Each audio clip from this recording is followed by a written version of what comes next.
नमस्कार बंधुरा सबाइके आमार चैनेले स्वागत। आज बानाबो डिम छाड़ा ओभेन छाड़ा आटा दिए गमेर आटा दिए এই सुंदर बिस्कुट बानानो कतटा सोजा।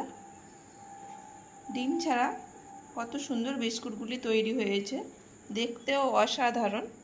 चलुन ताहले बिस्कुटेर रेसिपिटा शुरू करी। এই করার জন্য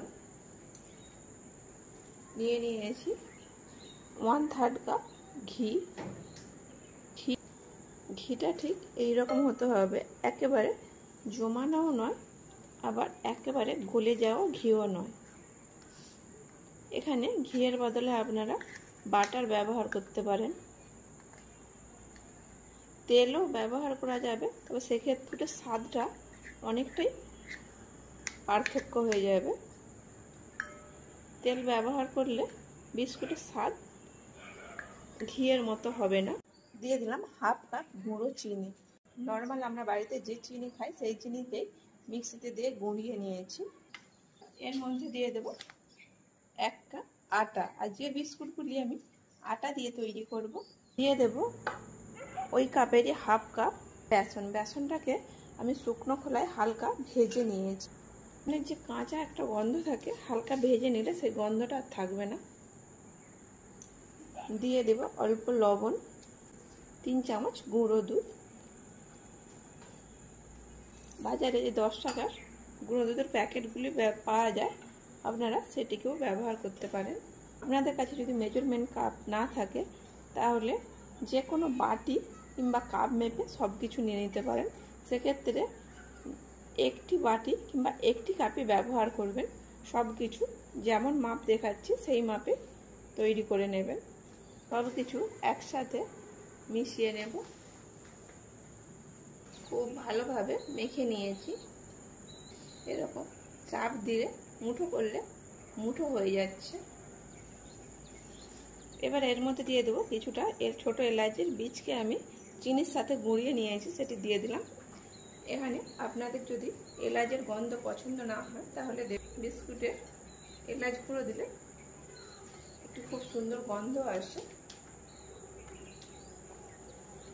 এখানে আমি আগে থেকে জাল করে ঠান্ডা করে নিয়েছি কিছুটা লিকুইড দুধ।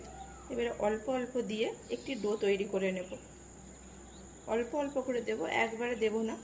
আর এই ডোটি হবে একটু শক্ত ডো।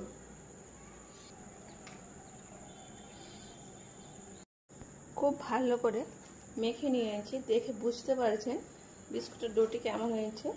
বিস্কুটের ডোয়ের গাটি অসমান রয়েছে, এই রকম শক্ত করে মেখে নিতে হবে। নরম করে মাখলে সেটা বিস্কুট হবে না। ঢেকে এটিকে রেস্টে রেখে দেবো 10 থেকে 15 মিনিট। 15 মিনিট হয়ে গেছে। ডোটি এবারে 15 মিনিট রেস্টে থাকার পর ডোটি নিয়ে নিলাম।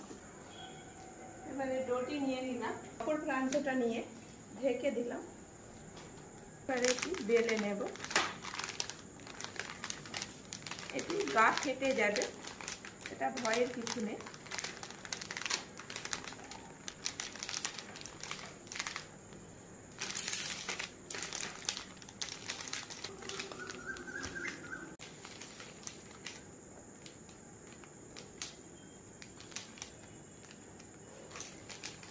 এগুলি পরে আবারও বেলে নেব। এটিকে এবারে চৌকো করে কেটে নেওয়া যায়, তবে আমি এখানে কুকি কাটা নিয়েছি, একে দিয়ে এইভাবে কেটে নেব। এতে করে হলে তাড়াতাড়ি হবে।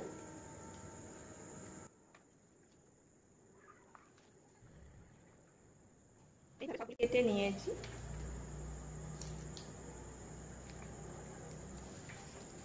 এটা ঠিক এই রকম পুরুত্বের হয়েছে। এবারে সাইডগুলি এইভাবে সমান করে নেব।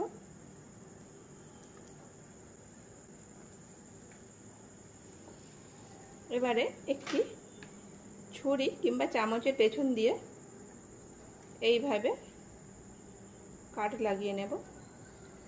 এইভাবে একটি ডিজাইন করে নেব। সবগুলি এইভাবেই তৈরি করে নেব। আমি চুলায় বেক করব, তাই এই রকম একটি থালায় আগে আমি তেল ব্রাশ করে নিলাম, রেখে দেব। এইভাবে তৈরি করে নিয়েছি। এগুলি যেহেতু ডিম ছাড়া, তাই এর ওপরে দুধ ব্রাশ করে নেব। ঘন দুধ দিয়ে ব্রাশ করে নিলাম, এর ফলে ওপরের কালারটা খুব সুন্দর আসবে।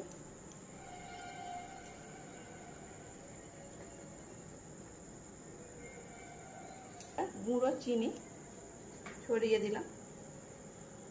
আপনারা চাইলে এখানে গোটা চিনিও এইভাবে ছড়িয়ে দিতে পারেন।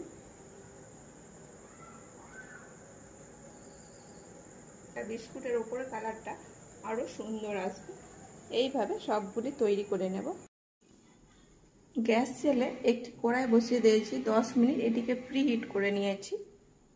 এইবারে রেডি করা বিস্কুটের ওপর থেকে অল্প 2-4টে দানা চিনি ছড়িয়ে দেব। এটি অপশনাল, আপনারা চাইলে দিতেও পারেন, নাও পারেন। আমি দেখতে সুন্দর হবে তাই দিলাম।